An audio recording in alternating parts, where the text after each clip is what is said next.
কেডিয়ার students welcome back to ক্যান্টিনতে। তোমরা যারা class 10-এ পড়ছো আর কিছুদিন পরে তাদের সেকেন্ড ইউনিট টেস্ট পরীক্ষা। আর এই ইউনিট টেস্টে তোমাদের একটা ভয়ের সাবজেক্ট হচ্ছে ইংলিশ। আর আজকের ভিডিও তোমাদের ইংলিশ নিয়ে কিছু সাজেশন দিতে চলেছে। আমি এক্স্যাক্টলি বলে দেবো তোমাদের পরীক্ষায় তোমাদের কোন সিনটা আসতে চলেছে, মানে কোন কবিতা বা কোন গল্প থেকে তোমাদের এক্স্যাক্টলি কোয়েশ্চেন্স আসতে চলেছে, আর রাইটিং নিয়েও কিছু সাজেশন তোমাদের দেবো। সো বেশি দেরি না করে ভিডিওটা শুরু করা যাক।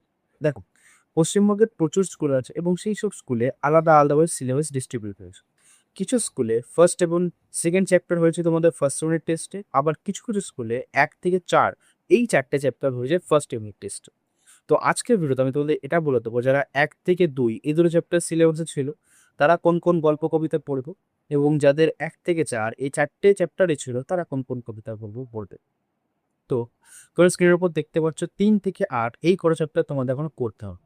এর মধ্যে থেকে তোমরা দ্য স্নেল এবং আওয়ার রানওয়ে রাইট এই দুটো চ্যাপ্টারকে বাদ দিয়ে দাও, কারণ এটা গত বছর মাধ্যমিকে এসে গেছে, তো এবছর তোমাদের পরীক্ষায় আসবে না।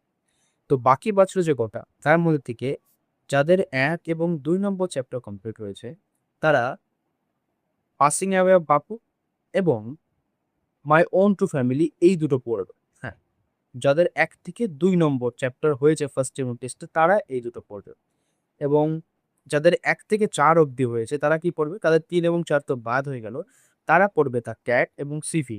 হ্যাঁ, আবার বলে দিচ্ছি, যাদের 1 থেকে 2 চ্যাপ্টার অবধি কমপ্লিট হয়েছে তারা পড়বে পাসিং অ্যাওয়ে বাপু এবং মাই ওন টু ফ্যামিলি, এবং যাদের 1 থেকে 4 অবধি হয়েছিল ফার্স্ট ইউনিট টেস্টে তারা পড়বে আমাদের সি ফিভার এবং দ্য ক্যাট। তো এটা হচ্ছে তোমাদের টেক্সট সাজেশন। এবার তোমাদের বলি তোমরা রাইটিং এর ক্ষেত্রে কি কি বই দেখো। রাইটিং এর ক্ষেত্রে বেশি কিছু না, তোমাদের যে টেক্সটে যে রাইটিং গুলো আছে সেখান থেকে তোমাদের স্কুলের পরীক্ষায় আসবে। হ্যাঁ, তোমাদের যে বইয়ে টেক্সট বইয়ে যে গল্প, মানে যে গল্প বা কবিতার শেষে যে রাইটিং গুলো রয়েছে, news report writing, biography writing, story writing, editorial letter, এই যে রাইটিং গুলো রয়েছে, স্টোরি রাইটিং রয়েছে, এই রাইটিং গুলো তোমাদের পড়তে হবে।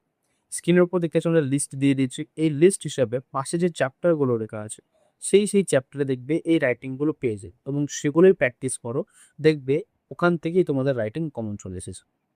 আর শুধু ইংলিশের না, বাকি অন্যান্য সাবজেক্টের সাজেশন এই চ্যানেলে খুব তাড়াতাড়ি আমি নিয়ে আসবো। তো চ্যানেলটিকে এখন সাবস্ক্রাইব করে রাখো। আজকের জন্য এইটুকুই, দেখা হচ্ছে নেক্সট ভিডিওতে। রাধে রাধে।